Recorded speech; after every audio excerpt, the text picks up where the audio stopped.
Now this car that we're reviewing today has some staggering numbers to boast. Over 43 lakh families own this car. It sells 100 units every hour and has been doing so for the past 22 years. And if this car was a company by itself, it would be India's 4th largest manufacturer by sales volume alone. What am I talking about? The Maruti Suzuki Alto, and this is the new 2022 Alto K10. Let's take it out for a spin, shall we?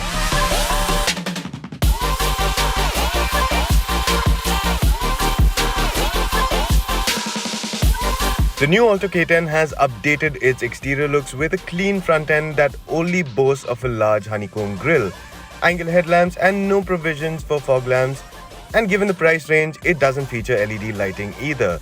The sides are pretty plain with a defining crease at the bottom of the doors, while the tail lamps, although revised in design, still feature conventional halogen lighting.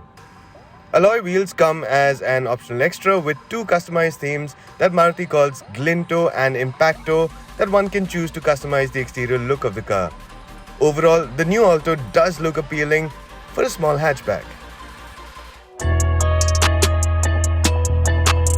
The interior features an all-grey interior that looks utilitarian, but the lighter shades used on the pillars and headliner enhance the slightly larger interior dimensions and the sense of space that comes with it. As far as features are concerned, the Alto now adds on the SmartPlay infotainment system that helps with seamless smartphone connectivity, and then there's the usual convenience equipment like the front power window switches, old-school aircon controls, and a USB port alongside a 12-volt socket. The Alto K10's interior is purely functional. It'll keep its occupants fairly comfortable, but is it any different to drive?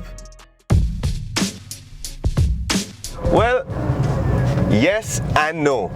You see, this being a brand new car, everything just feels a little bit nicer, but it still feels like any other Alto has ever felt to drive. It is agile through traffic, it's nimble around corners, and it still retains that ease of driving that'll be much appreciated by a newer driver or any new car owner. The ride quality is also very pliant. It tackles rough roads fairly well, and it has enough ground clearance for you to not think about larger potholes. Now, the Alto K10 is obviously powered by a 1-litre engine, and this particular variant that we're driving is equipped with the AGS, or an automated manual transmission, which shifts fairly smoothly for the most part.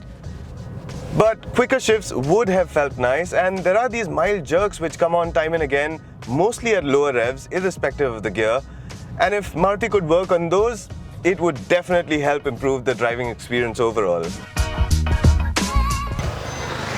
Having driven this car, I can safely say that it does feel just like an Alto always has, and that's a good thing because there's that sense of familiarity. Of course, it feels a tad larger from the inside in its new guise. It has also added a bit of modernity with the SmartPlay infotainment system. There's a bit of convenience now with the AGS. But more importantly, it feels very well put together, especially when you drive it. The ride and handling package is very well sorted. Sure, Maruti could work on smoothing the power delivery a little, but that's about as much as I can fault with it. And it looks pretty decent too, doesn't it?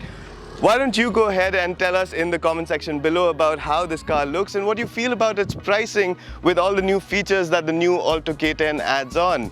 Of course, remember to like our video if you've liked our review of the new Alto K10, and as always, remember to subscribe to the channel. My name is Abhik, and I'll see you very soon.